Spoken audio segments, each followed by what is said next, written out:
Bien, bonjour à tous, c'est Sandrine, je suis ravie de vous retrouver pour l'enregistrement de cet article de blog. Et donc cette semaine, je me suis intéressée au dicton «Une hirondelle ne fait pas le printemps». Allez, c'est parti, on va voir ça ensemble. Donc, une hirondelle ne fait pas le printemps, je vous ai mis une jolie plume, une plume d'oiseau pour illustrer cet article. Puisque, effectivement, quand on parle d'hirondelle, eh bien, on parle d'oiseaux. Alors, l'idée de cet article m'est venue parce que justement, j'étais à mon bureau en train d'écrire du contenu pour vous et j'entendais les hirondelles et je les voyais tourner, virevolter au-dessus enfin, pas loin de ma fenêtre. Et ça m'a amusé, ça m'a rappelé ce petit dicton. Donc, je voyais ces oiseaux qui virevoltaient. Virevolter, c'est l'idée de tourner, mais un petit peu dans tous les sens. Ce n'est pas forcément une chorégraphie très, très étudiée, en tout cas, vue de mon point de vue. Donc, une hirondelle ne fait pas le printemps. Alors, l'hirondelle, c'est un oiseau caractéristique dont je vous ai mis des images ici. Alors, je vous ai mis celle-ci qui est une sculpture, mais je la trouve intéressante parce qu'elle est bien stylisée. On voit la forme légèrement arrondie des ailes, bien en pointe, et puis on voit la queue de l'hirondelle qui est séparée. Je vous ai mis encore un lien avec une hirondelle. Donc là, on la voit, elle est sur un fil électrique. On voit un poteau électrique. Puis on voit notre hirondelle, donc on voit bien ses couleurs. Et ensuite, il y a une autre photo d'hirondelle et on la voit encore avec les ailes déployées et sa queue caractéristique. Donc on voit ce très joli oiseau avec la gorge rouge, le ventre blanc, toutes ces très très jolies couleurs. Et je vous en avais mis encore une image qui est juste ici. Voilà, là je vous l'avais mise dans son nid. Et parce que dans l'article de blog, je vous mettais l'hirondelle, je voulais un petit peu vous expliquer comment est cet oiseau. Donc là, on voit cet oiseau qui arrive, qui est dans son nid, et je vous disais dans l'article que l'hirondelle fait, c'est pas cette page-là, c'est cette page, l'hirondelle ne fait pas son nid au milieu des arbres, comme certains oiseaux, mais elle le fait à l'abri, elle s'abrite, elle se met en sécurité, et elle fait son nid sous les avancées de toit. Donc là, on voit effectivement que notre hirondelle, elle est dans un espace un petit peu fermé, elle n'est pas dans un arbre parce qu'elle est sous une avancée de toit.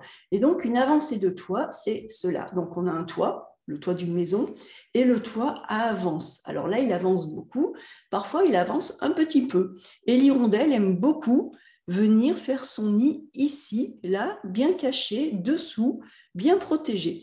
Donc l'hirondelle, en général, va choisir des avancées de toit, souvent vers les fermes, dans la campagne, vers les fermes, mais elle ne met pas son nid au milieu d'un arbre. Donc voilà pour l'hirondelle.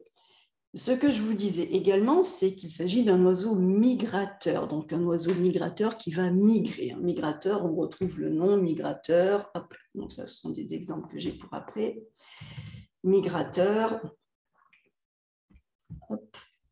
Migrateur qui migre, qui fait une migration, et puis cela a donné le terme de immigrer, immigration, émigrer.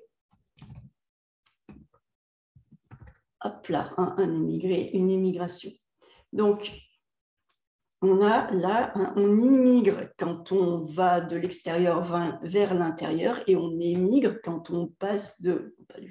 Pas du tout, monsieur Google. Et on émigre quand on va de l'intérieur vers l'extérieur. Donc, quand on est si vous êtes un Italien et que vous êtes venu en France, vous avez immigré en France. Mais par rapport, si vous êtes français et que vous partez en Italie, vous allez émigrer en Italie. Donc, ça dépend du sens. On immigre quand on quitte son pays et qu'on va dans un autre pays, vu de l'autre pays. Donc, immigrer, c'est quand on arrive et émigrer, c'est quand on part. Je vais y arriver, je vais finir par vous faire une phrase qui tient debout. Donc, l'hirondelle, c'est un oiseau migrateur, donc qui migre, c'est-à-dire qui se déplace. Chaque année, elle va vers le sud pour éviter les grands froids de l'hiver en Europe.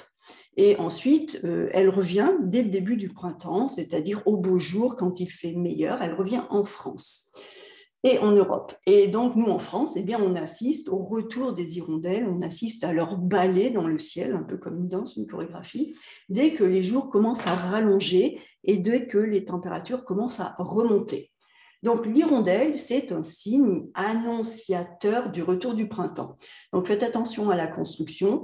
L'hirondelle est le signe annonciateur du retour du printemps et l'hirondelle est le signe qui annonce le retour du printemps. On a deux constructions. Donc, j'ai mis annonciateur du retour du printemps ou alors qui annonce le retour du printemps. Faites attention à la construction. Et donc, effectivement, l'hirondelle va annoncer le retour du printemps, sauf qu'il faut faire attention, si vous voyez seulement une hirondelle toute seule, eh bien, elle toute seule, cela ne veut pas forcément dire que le printemps est complètement installé. Il s'agit peut-être d'une hirondelle qui est un petit peu en avance sur les autres, et dans ce cas, il est plus prudent d'attendre, de voir plusieurs hirondelles pour confirmer, pour être sûr que le printemps est bien là. Donc, une hirondelle ne fait pas le printemps, c'est un dicton qui, à l'origine, est basé sur une observation de la nature, de la météo, du comportement des animaux. Et ensuite, par extension, eh bien, ce dicton a commencé à signifier que dans la vie, il faut faire attention, il ne faut pas généraliser les choses. Donc, si on assiste à un événement, si on voit une chose, si on est témoin d'une action, une fois, si on voit une fois une personne qui se comporte de telle ou telle façon, eh bien, il faut rester prudent, il ne faut pas généraliser. Ce n'est pas parce qu'on voit un comportement qu'on peut généraliser. C'est ce que ça veut dire. Donc, le dicton « une hirondelle ne fait pas le printemps » signifie qu'il vaut mieux être prudent, ne pas tirer de conclusions hâtives. Hâtive, c'est trop rapide. Faire quelque chose à la hâte, se hâter, c'est se dépêcher. Donc, il ne faut pas tirer de conclusions trop hâtives, ne pas décider trop rapidement, et il faut vérifier avant d'interpréter une chose. Si cette chose ou ce fait reste isolé, eh bien, on ne doit pas le généraliser. En revanche, si ce fait ou cette chose se répète régulièrement, alors, à ce moment-là, on peut le généraliser. Mais c'est vraiment, une hirondelle ne fait pas le printemps, c'est vraiment l'idée de faire attention, de ne pas aller trop rapidement dans nos conclusions. Donc, de ne pas conclure de façon hâtive. Donc, conclure de façon hâtive, hop. Conclure de façon hâtive, à la hâte. Voilà, et on a le verbe se hâter, qui veut dire se dépêcher. D'accord? Donc, conclure de façon hâtive, conclure à la hâte, conclure à la hâte, c'est-à-dire aller trop vite. Ah oui, j'ai oublié un C, conclure. Conclure à la hâte, c'est-à-dire aller trop vite. Voilà. Donc, voici quelques exemples. Par exemple, cet athlète a obtenu de bons résultats sur cette course-là, mais restons prudents. Une hirondelle ne fait pas le printemps et nous ne sommes qu'au début de la saison sportive. Voilà, donc là, dans ce contexte, on a un athlète qui a très, très bien couru sur une course, mais c'est la première course, on est au début, c'est peut-être la deuxième course. Donc, ça ne veut pas dire que cet athlète va être le meilleur athlète sur toute la saison. Il faut attendre la confirmation, il faut rester prudent. Autre exemple, j'ai réussi à faire mes macarons à la perfection, je suis fière de moi, mais bon, comme une hirondelle ne fait pas le printemps, je vais continuer à m'entraîner. Même chose, j'ai réussi une fois mes macarons, ça ne veut pas dire que je suis un chef pâtissier exceptionnel. Je vais continuer. J'ai vendu un beau contrat le mois dernier, j'espère que je vais tenir mes objectifs, mais je vais rester concentrée car on sait bien qu'une hirondelle ne fait pas le printemps. Donc, vous voyez là dans ces trois exemples, je vous ai donné différentes façons de poser ce dicton dans une phrase. La première fois, j'ai juste mis virgule, une hirondelle ne fait pas le printemps et je continue. Dans le deuxième exemple, je l'ai introduit avec mais bon, comme une hirondelle ne fait pas le printemps, alors je vais continuer à m'entraîner. Et dans la troisième phrase, j'ai dit je vais rester concentrée car on sait bien qu'une hirondelle ne fait pas le printemps. Donc, vous voyez qu'une hirondelle ne fait pas le printemps, on le laisse, on ne le touche pas, mais on peut l'introduire de différentes façons. D'accord? Alors, je voulais juste revenir une seconde là, sur mon immigré, parce que je me suis un peu emmêlé les pinceaux et ça me dérange. Je suis en train de vous raconter des choses sur les hirondelles et en même temps, je pense à émigré que je vous ai mal expliqué. Donc, par exemple, on a vu une grosse vague d'immigration cette année. Donc, c'est l'idée de l'arrivée, hein, l'arrivée d'immigrés dans un pays. Mais c'est depuis le point de vue du pays dans lequel les immigrés arrivent. D'accord? Et puis, on a vu un gros départ d'immigrés pour aller pour la Finlande, pourquoi pas. Et donc, depuis l'Italie. Imaginons, tous les Italiens veulent aller vivre en Finlande, pourquoi pas? Et donc, voilà, on a vu, donc là, on se pose depuis l'Italie, et bien, comme l'Italie est en train de perdre des gens au profit de la Finlande, on va parler d'émigrés. Donc, un immigré, c'est uniquement une question de point de vue. Émigrer, c'est de où les gens partent et où ils vont, et immigrer, c'est où les gens arrivent. D'accord? Donc, voilà. Donc, voilà pour mon hirondelle ne fait pas le printemps. Donc, comme vous voyez dans mes phrases, on peut poser le dicton de différentes façons. Hein. Là, je vous ai donné ces exemples. Et puis, ensuite, j'ai passé un petit moment à parler d'une hirondelle a fait le printemps. Mais alors, je vous dis justement, mais qu'est-ce que c'est que cette chose? Qu'est-ce que c'est que ce titre? Eh bien là, il s'agit tout simplement du titre d'un joli film, un film français de 2001, que je vous invite à découvrir, et je vous ai mis la bande-annonce. Je vous ai mis la bande-annonce pour que vous puissiez regarder un peu, parce que effectivement, c'est une très jolie histoire, un très joli film. Donc, si vous en avez l'occasion, eh bien, allez voir ce film. Comme je l'ai dit, c'est celle d'un vieux monsieur bougon, et on le voit bien dans la bande-annonce. Hein. Donc, quelqu'un de bougon, bougonner, c'est l'idée de râler, de ronchonner, t'es pas content. Donc, un vieux monsieur qui est bougon, qui n'est jamais content, qui râle, qui a un caractère difficile, et qui voit arriver dans son ancienne ferme une jeune agricultrice, une jeune femme qui est plutôt, on a l'impression que voilà, elle arrive de la ville, elle ne connaît pas grand-chose, elle est pleine d'idéaux et pas prête à la vie difficile d'avoir une ferme à la montagne en plus. Et donc, cette jeune femme va arriver avec sa jeunesse, sa fraîcheur, ses idéaux, toutes ses idées, tout son enthousiasme, et elle va littéralement bousculer la vie de ce vieux monsieur qui est là depuis toujours, qui est tout seul, qui a ses habitudes, qui a son train-train, hein, ses habitudes. Et cette jeune femme va vraiment faire exploser tout cela. Et au début, leur cohabitation va être plutôt difficile et houleuse, hein, houleuse, c'est-à-dire avec des grosses vagues, houleuse, une relation houleuse.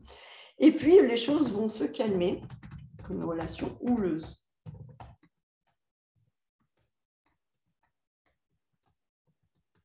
De grosses vagues mouvementées, hein, une relation mouvementée, et puis les choses vont se calmer. Donc, parce qu'ils vont apprendre à se connaître, ils vont apprendre à se comprendre.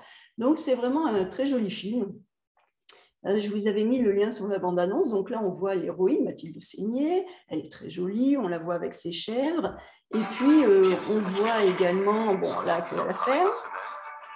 Ce qu'on nous dit au début de la bande-annonce, c'est bienvenue à la ferme, 70 heures de travail par semaine et pas de vacances. Donc, on nous décrit un monde. Il y a une dissociation là entre les images qu'on nous montre, qui sont des images assez jolies, et puis la réalité, 70 heures de travail par semaine, pas de vacances. Et puis, et pas de voisins. On nous dit et pas de voisins, bien sûr, sauf un, bien sûr, ça va être ce monsieur Bougon. Donc, ce film est aussi intéressant pour ses paysages. C'est une région, le Vercors, près de Grenoble, c'est une très très jolie région, un très joli massif montagneux. Donc aussi pour les paysages, je vous invite à le regarder. Et donc là voilà, le voisin qui est voilà. Et voilà. Et donc là on a Michel Serrault qui est absolument extraordinaire. C'est un grand acteur français. Et Michel Serrault est absolument extraordinaire dans son rôle parce qu'il n'est jamais content, rien ne va, il est bougon, il est de mauvaise humeur. Donc, il est magnifique. Et alors là, il l'a traité de fainéas. Je ne sais pas si vous avez entendu, enfin, dans la bande-annonce, il la traite de fainéas. Et fainéas, c'est un terme péjoratif pour dire fainéante. Donc, fainéante, ça veut dire fainéante, paresseuse. Je commence à comprendre pourquoi tu l'as choisie. Charmant. Voilà, hein, donc elle est charmante. On a lui, on a ses amis qui sont aussi, ce sont les parfaits clichés des vieux monsieur français, des vieux paysans. Il leur manque juste la baguette sous le bras et le litre de vin rouge, hein, qui sont absolument bien à leur place. C'est l'ancien propriétaire. J'ai racheté la... Et puis voilà, cette jeune fille avec ses amis, c'est elle qui a racheté sa ferme. Et donc, leur relation va être au début assez mouvementée, assez difficile. Mais petit à petit, les choses vont rentrer dans l'ordre. Donc voilà, je vous invite vraiment, si vous le pouvez, aller regarder ce film. C'est un très beau film. D'ailleurs, dans la bande-annonce, je vais juste remettre ça un petit peu parce qu'à un moment, le monsieur dit « Une hirondelle ne fait pas le printemps ». Je vais voir si j'arrive à le trouver. La ferme, elle vit avec. Alors... Elle recaisse pour le panorama et en plus, elle leur fait avaler son fromage. Là, il est absolument désespéré parce que la jeune femme fait une sorte de ferme pédagogique, elle fait visiter sa ferme, elle ouvre sa ferme vers le monde.